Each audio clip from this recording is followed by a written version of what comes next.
Taoté, ça, qui est repris du bouddhiste, hein, et qui a été introduit chez les catholiques, bah, tout ça c'est pareil, c'est de la foutaise. Donc tout est mensonge. C'est ce que nous dit la parole de Dieu. C'est le père du mensonge. Ben oui, Satan, la chair, c'est le père du mensonge. Voyez-vous ? Et ce père du mensonge, Satan, la chair, elle retournera à la poussière. Parce qu'elle est née de la poussière, elle retourne à la poussière. Et le Seigneur, il dit, celui qui est né de Dieu retournera à Dieu. Ça, c'est une différence, alléluia. Vous avez beau aujourd'hui douter, pardon, vous avez beau aujourd'hui douter, mais le Seigneur, il dit, aujourd'hui, vous qui riez, demain, vous allez pleurer. Parce que la vie est courte. La vie, c'est une étincelle dans l'éternité. La vie de ce monde n'est rien. Voyez-vous, même que si tu abuses de ce monde aujourd'hui, que tu as peut-être quelques richesses, eh bien, tu pourrais faire comme cet homme que le Seigneur Jésus-Christ, il dit, voici mon âme, tu as de grandes richesses. Mais le Seigneur a dit, ben, c'est lui-même, je te demande, et qu'est-ce que tu vas faire de tes richesses? Pourrais-tu acheter ton âme avec ça? Non. Ah non. Ça, c'est parce qu'on appartient au Seigneur, alléluia. Et celui qui appartient au Seigneur, il écoutera la voix du bon berger. Ils n'écouteront pas la voix de l'étranger. Vous savez que là, vous êtes dans des réunions, mais là, ceux qui vous dirigent, ils vous emmènent carrément à la mort. Moi, je parle pour les élus, parce que je sais que les autres, ils ont les yeux fermés, parce que la parole de Dieu nous dit, tous ceux qui étaient destinés à la vie éternelle crurent. Si vous êtes destinés, vous êtes élus avant la fondation du monde, eh bien, vous allez croire la parole de Dieu. Mais si vous n'êtes pas élus, eh bien, vous allez croire vos dirigeants qui eux-mêmes vous ont égarés. Et vous, regardez le pape, regardez le monde qui est derrière. C'est la religion du monde.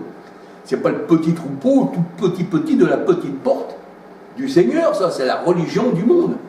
Dans ces religions-là, ils se passent les uns sur les autres. Et on ne sait plus où mettre les chaises. On ne sait plus comment faire. On reconstruit les intérieurs. Et s'il n'y a pas assez, on met à l'extérieur, voyez-vous. Et là, dans ces religions-là, les gens se font flatter. Ils aiment bien qu'on les appelle rabbi, rabouni, maître. Mais le Seigneur a dit, vous, ne vous faites pas appeler rabouni, ni maître, parce que vous avez un seul maître, eh bien c'est l'Éternel, alléluia. Si maintenant vous vous faites appeler maître dans la vie, eh bien, si vous faites appeler maître, là vous vous faites passer pour le Seigneur, parce que la parole de Dieu, elle dit, on n'a qu'un seul maître, c'est celui qui nous a créés, et c'est celui-là qu'on doit servir, alléluia. Et oui, alors c'est vrai qu'ils ont des belles paroles des fois, mais des paroles déviées, arrangées à leur sauce, pour que vous puissiez croire, parce que vous ne connaissez pas la parole, et puis en arrivant là, eh bien vous êtes perdu. Ah oui, c'est pour ça qu'il faut bien analyser la parole de Dieu. La parole de Dieu, il ne faut pas dire amen à tout, mais retenez ce qui est bon, dit le Seigneur. Et ce qui peut nous diriger dans la vérité, eh bien c'est l'Esprit du Christ. Et comme vous l'attendez, comme vous ne l'avez pas, donc il ne peut pas vous diriger dans la vérité. Voyez-vous? Donc il faut vraiment une révélation du Seigneur, et que vous soyez un élu ou une élue, eh bien, pour sortir de ces endroits. Parce que les ténèbres resteront les ténèbres, et la lumière restera la lumière. Et les ténèbres, eh bien, ne se complaisent pas avec la lumière. Voyez-vous? Si vous êtes un élu de Dieu, une élue de Dieu, eh bien, si vous êtes lumière, si le Seigneur il vous a choisi avant que le monde soit, eh bien, vous ne pouvez pas rester avec les ténèbres. Qu'il y a-t-il de commun, dit le Seigneur, entre le temple du Dieu vivant, alléluia, parce que l'Esprit du Christ est en nous, et les ténèbres, qui n'est pas éclairé par Christ, qu'y a-t-il de commun? Il n'y a rien du tout. Ça ne peut pas aller. Ben non. Qu'il y a-t-il entre l'amour et puis la haine? Ah oui. Qu'il y a-t-il entre la vérité et le mensonge? Qu'il y a-t-il entre Dieu et les hommes? Satan, qu'il y a-t-il? La doctrine des hommes, qu'il y a-t-il? Il n'y a rien de commun, dit le Seigneur. C'est pour ça que le Seigneur, il dit, quand je suis venu, eh bien, on m'a rejeté. Et ça demeure encore aujourd'hui, sauf pour l'élu. Alléluia. Parce que le Seigneur, il n'a pas dit de choisir une religion, il a dit, voici, je t'ai élu avant la fondation du monde. Et avant la fondation du monde, il n'y avait pas toutes ces religions qui existent aujourd'hui. Et vous, il vous aurait fallu attendre 1500 ans pour être sauvés. Et même les apôtres ne seraient pas sauvés. Jésus aurait dit à ses apôtres, attendez 1500 ans, et après quand Constantin va arriver, mais Constantin n'est pas arrivé 1500 ans après, hein, il est arrivé 380 après Christ.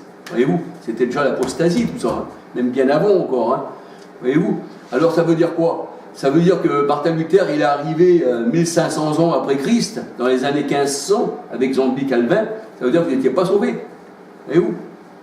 Ça veut dire que même les apôtres, là, s'ils viendraient vers vous, s'ils ne sont pas protestants, ils sont perdus.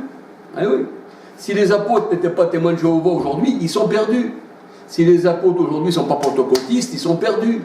Voyez-vous que toutes ces religions-là, qui sont bâties sur le sable, mais non sur le rocher qui est Christ, eh bien c'est faux. Voyez-vous? C'est pour ça que le Seigneur dit, toute plante que mon Père Céleste n'a pas plantée sera déracinée. Eh oui. Mais je sais que ma parole, par cette vidéo, je sais qu'il n'y aura pas beaucoup d'effets. Enfin, je le sais, ça. Le Seigneur nous le dit dans sa parole. Quelques-uns, quand 2 ou 3 sont assemblés en mon nom, je suis au milieu d'eux, alléluia. Eh oui. Vous savez, quand le Seigneur Jésus-Christ est venu, eh bien, le monde entier restait sous la puissance du malin, 1 Jean 5, 19, 20, et le Seigneur, il avait un petit troupeau qu'il avait à faire sortir. Ça venait comme le jour de Noé, où 8 furent sauvés, dans le monde entier, voyez-vous, 8 furent sauvés. Et le Seigneur, il dit, ça reviendra au temps de Noé, ça sera exactement pareil. Ça veut dire qu'il n'y aura pas grand monde. Quand le Seigneur Jésus-Christ est venu, il a annoncé l'évangile, mais le monde entier s'est ligué contre lui. Mais il est venu chercher son petit troupeau. Votre Père Céleste a trouvé bon de vous donner le royaume. Alléluia. C'est ça le petit troupeau de Dieu. C'est ça le petit David. Ça, c'est pas le grand Goliath. Ah non, parce que tout ce qui est du monde est grand. Hein, c'est l'orgueil, ça. Goliath représentait l'orgueil. Voyez-vous, moi je suis là, je suis fort, je peux tout. Mon salut vient de moi et je choisis ce que je veux. Ça, c'est le salut par le choix. Voyez-vous, on n'a pas de choix à faire. Parce que c'est Christ qui fait le vouloir en nous. Et le faire, voyez-vous, c'est lui qui nous a élus avant qu'on soit nés, donc il n'y avait pas de choix, et qui nous a établis. Et même il le disait à ses disciples, ce n'est pas vous qui m'avez choisi, mais c'est moi. Et c'est moi qui parle en vous. Et même dans l'Ancien Testament, Dieu choisissait l'endroit pour certaines choses. Et il disait, tu n'iras pas faire cette bataille, tu n'iras pas par là. Et Acte 16, 6, 7 nous dit, et l'Esprit du Christ ne leur permettait pas aux disciples d'aller à tel et tel endroit. Voyez-vous, les disciples, ils auraient pu dire, ah ben c'est mon choix. Moi j'ai mon choix là-dedans, hein. Mais non. Alors si c'est ton choix, c'est plus le choix de Dieu, c'est ton choix personnel, et tu ne dois pas te tromper, sinon tu vas l'avoir. Ah non. Mais quand c'est le choix de Dieu, on ne peut pas se tromper, parce que c'est lui qui nous dirige. Et si on n'est dirigé par le Seigneur, eh bien alors, alléluia, eh bien, faisons ce que le Seigneur nous dit. Parce que lui ne se trompe pas, voyez-vous. Il ne s'est pas trompé, il n'a pas pris les ténèbres à la place, eh bien, de la lumière, et vice-versa. Il les a séparés. Voyez-vous, ils sont le cœur et les reins, alléluia. Il sait dans ces réunions où vous êtes, s'il y en a qui sont à lui, mais il y en a qui ne sont pas à lui.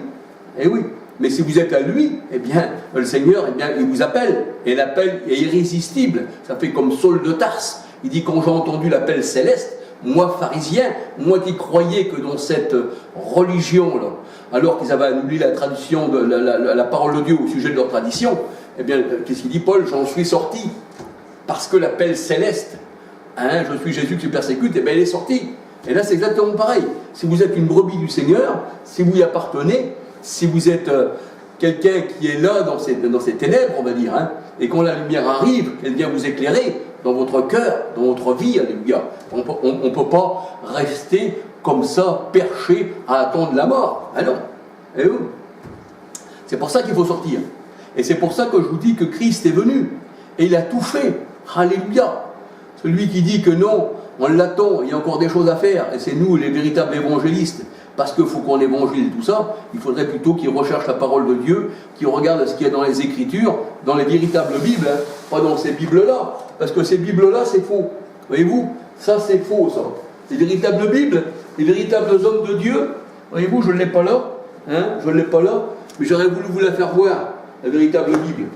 Voyez-vous, parce qu'il y a des gens, eh bien, qui ont marché, qui ont cherché, et qui connaissent le grec, et qui connaissent aussi l'hébreu, et qui ont recherché les textes originaux, et qui ne se sont pas basés sur le Sinaiticus et le Vaticanus, mais qui se sont basés sur la véritable parole de Dieu. Alléluia. Ça ces Bibles-là, les Louis II, tout ça, ça vient du Vatican, Vaticanus. Ou alors du Sinaï, Sainte-Catherine, le monastère Sainte-Catherine où il y avait des moines. Ça a été fait par ça, voyez-vous. Là, c'est altéré. Il y a quelques paroles de Dieu. Vous savez, un gâteau, si je veux empoisonner quelqu'un, il faut quand même que je lui présente un gâteau. Mais dans ce gâteau-là, je ne veux pas lui dire qu'il y a quelque chose qui va le faire mourir. Mais je vais insinuer, je vais mettre du cyanure dedans. Mais pas dans tout, peut-être. Mais si vous tombez sur le cyanure, vous allez mourir. Et ça, c'est rempli de cyanure. Il y a de bonnes choses. Parce que le Seigneur a dit qu'il ne fallait pas rajouter ni ôter. Mais ces moines, ces catholiques, là, vous ne voulez même pas qu'on lise la Bible. Celui qui disait la parole de Dieu, avant, il mourait par la main même des catholiques. On les mettait tout bouillant dans l'eau chaude ou dans l'huile, voyez-vous. pour ça que le Seigneur il dit examinez toutes choses et ne dites pas amen à tout ce qu'on vous dit. Ce que l'homme est menteur, ça, son mensonge, on peut le retrouver aussi dans certains versets qui n'existent pas. Voyez-vous? Ou alors, si les versets existent, ils ont été tordus pour leur propre ruine, dit le Seigneur. Ils ont tordu le sens des Écritures pour leur propre ruine. Et c'est ce que nous dit Jérémie 8.8, la plume mensongère des scribes. Voyez-vous? Et c'est ça. C'est pour ça que toutes ces Bibles qui viennent du Sinaiticus, comme la Darby, tout ça, et la Scofield, tout ça, et tous ces Bibles seconds, tout ça, eh bien ça, on peut dire que dedans, il y a un peu du torchon. Voyez-vous? Il faut tomber sur les originaux. Ben oui. C'est normal, moi si je veux perdre quelqu'un, eh bien je vais essayer de mettre tout ce qui est là, que ça reste à peu près pareil, mais des choses eh bien, qui ne sont pas à la gloire de Dieu. Voyez-vous? Comme on dit, l'ennemi s'adapte. L'ennemi c'est celui eh bien, qui est un loup mais qui se déguise en brebis. Eh bien là c'est pareil. Voyez-vous? Il ne va pas vous donner carrément eh bien, le cyanure. Ben, on va le savoir. Ben oui, il ne va pas venir carrément au loup. Ah non, il va se déguiser en brebis, voyez-vous? Et il va infiltrer des choses qui n'est pas à la gloire de Dieu. C'est pour ça que le Seigneur il dit je veille jalousement sur ma parole. Voyez-vous? Si le Seigneur n'aurait pas veillé jalousement sur sa parole, aujourd'hui, moi, je serais encore dans l'erreur. Je serais comme vous dans vos réunions qui viennent de Constantin, voyez-vous, de Martin Luther, là, hein, de Calvin, qui a brûlé je ne sais pas combien de personnes. Il avait un tribunal d'inquisition à la condamnation à mort, Calvin. Comme je vous disais, Michel Servet. Mettez Michel Servet sur Internet, vous allez voir que Calvin, il l'a brûlé à petit feu. Voyez-vous? Et il n'y a pas que ça. Vous mettez la vie de Calvin, ses inquisitions et ses tueries, vous allez voir. Martin Luther et les Juifs, vous allez voir. Tout ça, ça ne peut pas venir du Seigneur. Un meurtrier, un assassin, quelqu'un qui est contre Dieu, qui lit contre Dieu et contre ses Écritures, il ne peut pas être de Dieu, non, jamais. Et oui, et vous en faites partie. Vous défendez ces gens-là. Et vous avez leur Bible.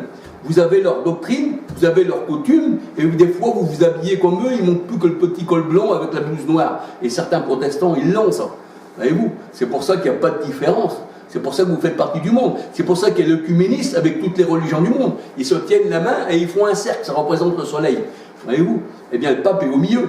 Et le pape se fait porter comme une idole, parce que les processions d'idoles, c'était ça. Et comme le pape, c'est une idole, et puis qu'il est aussi votre gourou, parce que vous défendez sa doctrine, eh bien, farouchement. Pourtant, il a fait du gaz cyclant, et puis il a gazé je ne sais pas combien de personnes avec ce gaz pendant la guerre, de tziganes, de polonais, de toutes personnes, voyez-vous?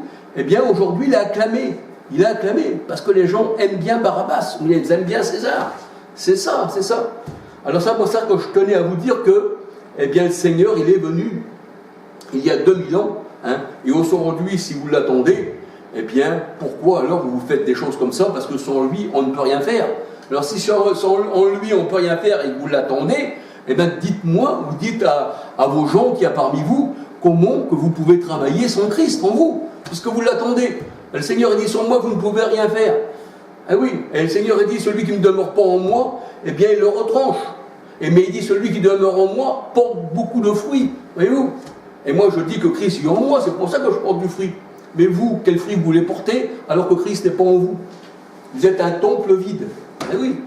Alors si Christ n'est pas en vous, et que vous l'attendez, tout ce que vous faites aujourd'hui, vous prouvez par là que c'est la chair qui fait tout ça, mais ce n'est pas Christ qui fait toutes ces choses-là en vous, vu qu'il les a accomplis il y a 2000 ans. Voyez-vous?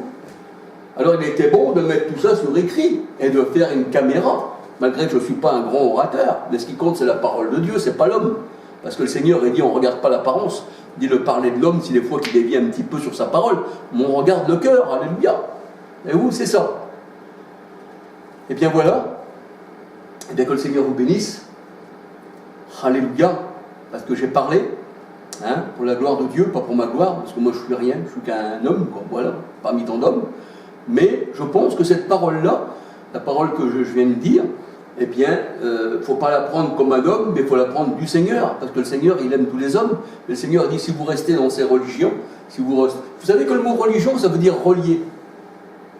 Relier, ligar, le mot religion, ligar, hein, ça veut dire ligar, qui veut dire lié. Et vous savez que quand on est lié à une religion, eh bien, on fait ce que la religion nous dit.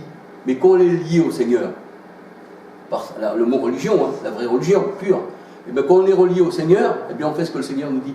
Et si vous êtes relié à une statue, à une idole, à votre porte-monnaie, bien vous travaillerez pour votre porte-monnaie, vous vous mettrez à genoux devant votre idole, ou si vous êtes lié aux sectes, bien vous ferez ce que la secte vous dit de faire. Voyez-vous, c'est ça le mot religion qui veut dire ligard, hein, et qui veut dire relié. Voyez-vous, mais nous on n'est pas reliés aux ténèbres. Hein. Nous c'est plutôt la lumière, et bien que reliée à nous. Voyez-vous, et vous en moi et moi en vous, dit le Seigneur. Voyez-vous, et ça il le dit, alléluia. Et bien que le Seigneur vous bénisse et que le Seigneur vous garde. Et puis la prochaine vidéo, je pense encore parler sur un autre sujet. Alléluia. Amen. Alléluia.